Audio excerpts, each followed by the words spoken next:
December 1812, the Northwest Territory. In the heart of a brutal winter, a new nation, barely 3 decades old, is locked in a desperate struggle for its future. This is the War of 1812, a conflict remembered for naval duels on the high seas and the burning of a capital. But here, on the frozen frontier, another war is being waged. It is a war of survival, of expansion, and of resistance. It is a war that will culminate in a forgotten 2-day clash of fire and ice along the Mississinewa River, a battle that would shatter a people, secure a frontier, and whose echoes still stir controversy today. This is the story of the Battle of the Mississinewa. The War of 1812 was not a sudden eruption of violence on the American frontier. It was the violent climax of decades of simmering conflict. While the United States declared war on Great Britain over the impressment of its sailors and crippling trade restrictions, the true engine of war in the West was land. Since the end of the American Revolution, a relentless tide of American settlers had pushed west, hungry for territory ceded by the British in the 1783 Treaty of Paris, a treaty made without the consent of the land's original inhabitants. For the native nations of the region, this expansion was an existential threat. Their only significant ally was Great Britain, which maintained a strategic, if often tenuous, partnership with the tribes. For the British, whose regular army in Canada was stretched thin by the Napoleonic Wars in Europe, native warriors were an indispensable part of their defensive strategy. For the tribes, the British were their sole source of firearms and supplies needed to resist the American advance. Into this volatile landscape emerged one of the most visionary leaders in Native American history, the Shawnee chief Tecumseh. He and his brother, the spiritual leader Tenskwatawa, argued for a revolutionary idea, a pan-Indian confederacy to halt American expansion. Tecumseh's doctrine was both political and cultural. He preached that the land was the common property of all tribes and could not be sold by any single chief. And he called for a rejection of American ways and a return to traditional values. Their settlement, Prophetstown, on the Tippecanoe River, became the vibrant heart of this resistance movement. In November 1811, the governor of the Indiana Territory, William Henry Harrison, moved to crush this growing confederacy. At the Battle of Tippecanoe, Harrison's forces defeated Tenskwatawa's warriors and burned Prophetstown to the ground. While Harrison claimed a decisive victory, the attack failed to break the movement.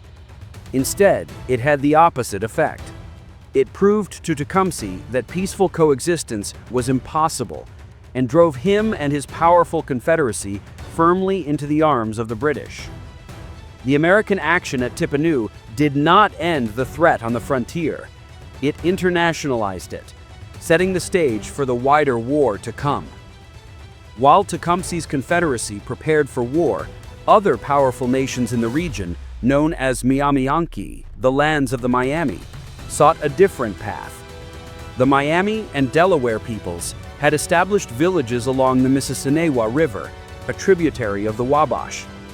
These were not scattered bands, but sovereign peoples with a rich history, a sophisticated social structure, and a deep connection to their homeland. They found themselves in an impossible position. They faced intense pressure from Tecumseh to join his British-allied confederacy. Simultaneously, the Americans, led by General Harrison, demanded their loyalty, or at the very least, their strict neutrality. The Miami and Delaware leadership, remembering the devastating wars of the 1990s, chose peace. They repeatedly sent emissaries to the Americans, asserting their neutrality, even as other tribes went to war. But in the cold calculus of war, neutrality was a luxury General Harrison believed he could not afford. His grand strategy was to reverse the humiliating American defeats of early 1812, recapture Detroit, and invade Canada. The Miami and Delaware villages on the Mississinewa sat directly on his vulnerable western flank. Harrison's dispatches reveal a deep suspicion. He believed the chiefs could not control their warriors and that the villages were a rendezvous for hostile forces to raid his supply lines. This clash of perspectives made conflict almost inevitable. The Miami and Delaware saw themselves as sovereign nations attempting to remain neutral in a war between two foreign powers. Harrison, however, operated under a different paradigm, one that did not recognize true native sovereignty on the American frontier. In his view, the tribes were either allies to be commanded or enemies to be eliminated. Their claims of neutrality were dismissed as a cover for hostility, providing him with the justification he needed to launch a preemptive strike. For William Henry Harrison, the Mississinewa expedition was a calculated risk born of strategic necessity and personal ambition. The early months of the war had been a disaster for the United States in the Northwest. The surrender of Fort Detroit was a national humiliation, and Harrison's primary objective, the invasion of Canada, was stalled. He needed a victory, not only to secure his army's flank, but also to bolster his own military credentials and restore public confidence. In a letter to Secretary of War William Eustis, he laid out his case, framing the destruction of the Mississinewa towns as an indispensable military action. He argued that these villages, though professing neutrality, provided a safe haven and supply base for warriors allied with the British. With the government's approval, the hammer was ready to fall. The man chosen to lead the expedition was Lieutenant Colonel John B. Campbell, a Kentucky lawyer recently commissioned into the 19th U.S. Infantry. Though described as brave and judicious, he was a man with no prior military experience. His command of roughly 600 mounted men was a microcosm of the American Frontier Army, a small corps of professional soldiers bolstered by a much larger contingent of citizen militia. It was a temporary coalition, reflecting a young republic still wary of a large standing army. This force included seasoned regulars like Major Bow's squadron of U.S. Light Dragoons. The bulk of the command, however, consisted of volunteer units. Colonel James Simrall led a regiment of Kentucky Volunteer Light Dragoons, men eager to defend the frontier. From Pennsylvania came two highly regarded companies, the Pittsburgh Blues, a volunteer infantry unit known for its discipline, and Captain Alexander's company of riflemen. Guiding them through the wilderness were scouts who knew the territory, including the indispensable William Connor. These men were not career soldiers. They were farmers, artisans, and merchants, motivated by patriotism and a desire to protect their settlements, enlisting for short terms and serving with their neighbors. On December 14, 1812, Campbell's command rode out from Fort Greenville and into a frozen wilderness. The conditions were horrific. Eyewitness accounts from diaries kept by soldiers like William B. Northcutt of Kentucky and Charles Pentland of the Pittsburgh Blues paint a harrowing picture of the march. Each man carried his own meager provisions, expected to last 12 days. To achieve surprise, the pace was relentless. On the third day, the column marched all day, and after a brief stop for supper, continued on through the entire night. The primary enemy was not yet the Miami or the Delaware. It was the environment itself. The bitter cold was a relentless adversary, sapping the strength of men and horses, a force of attrition that was already degrading Campbell's command before a single shot was fired.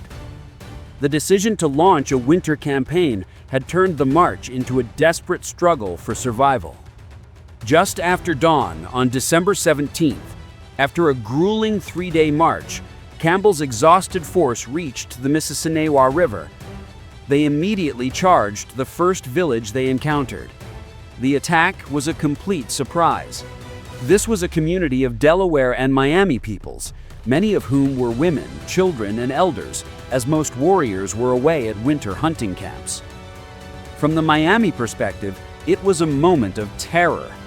A few men fought back desperately to give their families time to escape across the frozen river.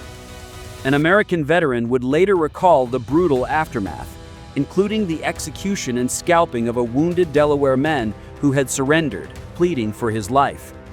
The officer grimly remarked, "We shall suffer for this. We have not seen the end." Campbell secured 42 prisoners, mostly women and children, and then dispatched his dragoons downriver. They found 3 more villages deserted, including the town of the respected Miami chief Mississinewa. The American soldiers put them to the torch. Their mission was not just to defeat warriors, but to destroy the Miami's ability to subsist through the winter, burning over 50 homes and slaughtering livestock.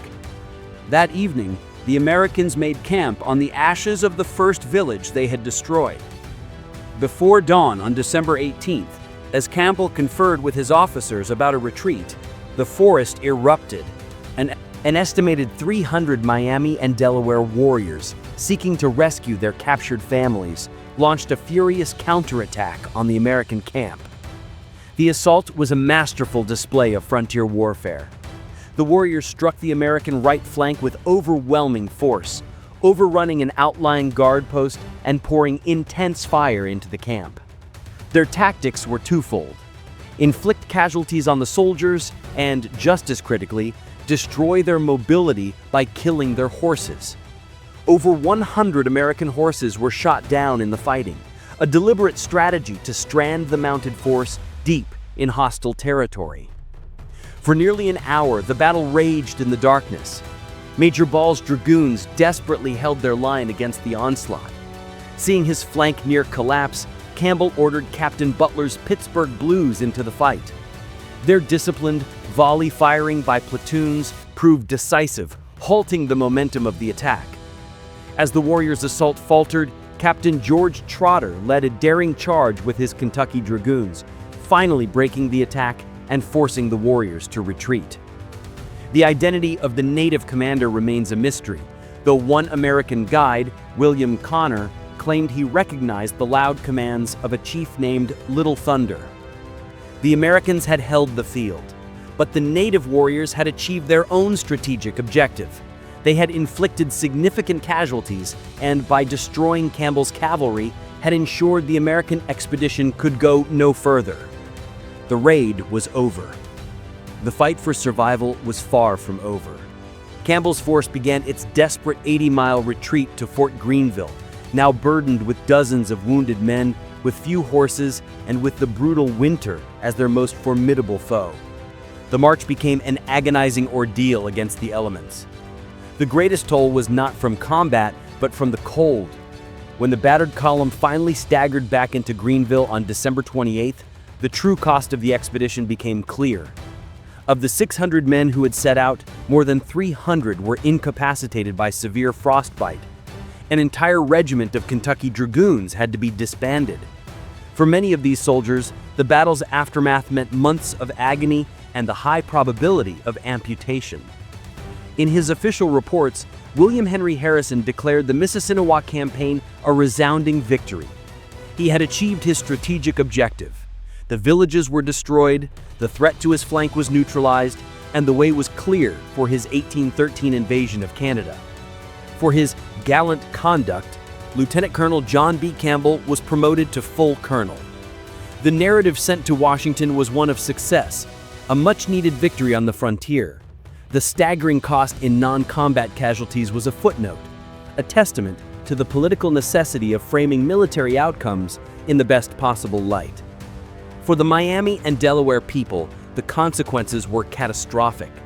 They lost dozens of warriors, but more importantly, they lost their homes, their winter food stores, and their security in the heart of their ancestral lands.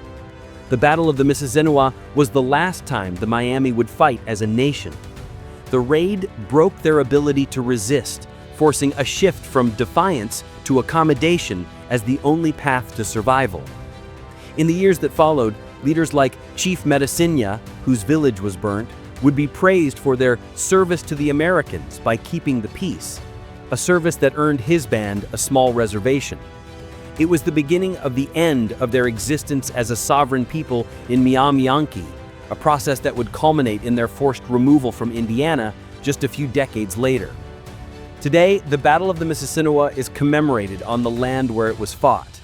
Historical markers frame the event as a clear American victory over British allied Miami Indians.